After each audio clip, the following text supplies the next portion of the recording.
Hi, welcome to Heart 44. I'm Cindy Aldrich, and it is daylight savings. Many of us have lost an hour of sleep. Sleep is so important for our physical and emotional health. And research says that teenagers need 8 to 10 hours of sleep, and adults need 7 to 8 hours of sleep. And that's on an average. Some people can survive with a lot less. But we need a good night's sleep in order to improve our memory, have great processing skills, and for creativity. When we don't get a good night's sleep, these things are affected as well as our emotions. Now, I can tell you, I am one of the first people to cry if I have burned the candle at both ends and I have no sleep. I know I'm at my worst and that I need to start getting some good sleep. For those who have chronic issues with sleep, you have a hard time getting to sleep, staying asleep, or getting back to sleep, that can lead to other issues such as cardiovascular disease, high blood pressure, and obesity. So what are we going to do about this? What can we do to increase our sleep? The best thing would be to get a routine of going to bed about the same time every night. I know that's difficult, but just think about it. The most you can, the best you can, get to bed at the same time every night. And try not falling asleep on the couch. If you're tired, go to bed. Then when you go to your room, let's take a look at what your room looks like. Having a dark room to sleep in is very beneficial. So if you're having troubles, you might need to invest in some room darkening shades. Look at the clock at your bedside. Do you have one of those LED clocks that shine bright numbers that affect you at night? If you do, look to see if you can diminish the light and then turn the clock away from you so you're not seeing that bright light.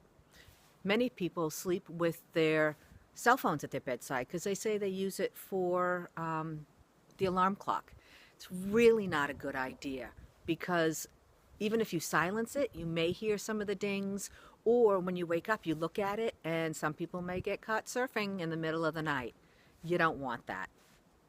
The best thing to do is to shut it down, move it into another room, and if you need to, get a little clock, battery-operated clock. That would work the best. Pets on the bed. All right, I'm guilty again. I sleep with pets on my bed. And it's not until I go away that I really realize how much I'm being affected by it. I know we love them, I know they're cuddly, but really rethink the pet issue. I'm coming to you from sunny New Hampshire. It is freezing, and I had the best night's sleep because I didn't have my pet with me. Harvard research speaks about blue lights. Blue lights can be found in electronic devices, night lights, and energy-efficient lighting. And what blue light does is it diminishes the natural occurring melatonin in our body that we need to make us sleep. So what they say is when you're getting ready to go to bed, you should not be using screens for 2 to 3 hours before you go to bed because it's decreasing your melatonin levels.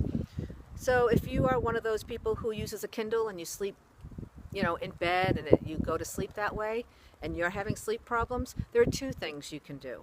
Maybe switch to a book, or there's something called Night Shift on your phones or on many apps. It's a free app online, and some phones and some electronics already have it built in. So I learned, getting prepared for this, that I can just take my iPhone and swipe up, and there's a little button that says Night Shift. So I can click on that, and it completely changes the color of my screen. It makes it so it's not so bright. Try doing that on your electronics 2 to 3 hours before you go to bed. And if you work the night shift, it's a good idea to use this maybe 2 to 3 hours before your shift ends. So if you're one of those people that go home and go to sleep, you can have that assistance that way. Think about your night lights. Night lights have LED lighting, and they're very bright. If you can go without them, even if it's a diminished one, give it a try. If not, switch it to a different color like a red or an orange light. And that will really, really help you. So these are a few options that I've given you that you can help with sleep. If you're still having an issue, you have chronic insomnia, there are health issues that could be affecting it. So keep a log. What time are you going to bed? What are you eating before you go to bed? What's your sleep routine like? And gather that information and bring it to your physician, and maybe they can help you. Another option is to scroll down to this blog, and there is the belly breathing video. I can tell you that really helps for me in the middle of the night when I wake up and I need to get to sleep. So I hope these things help.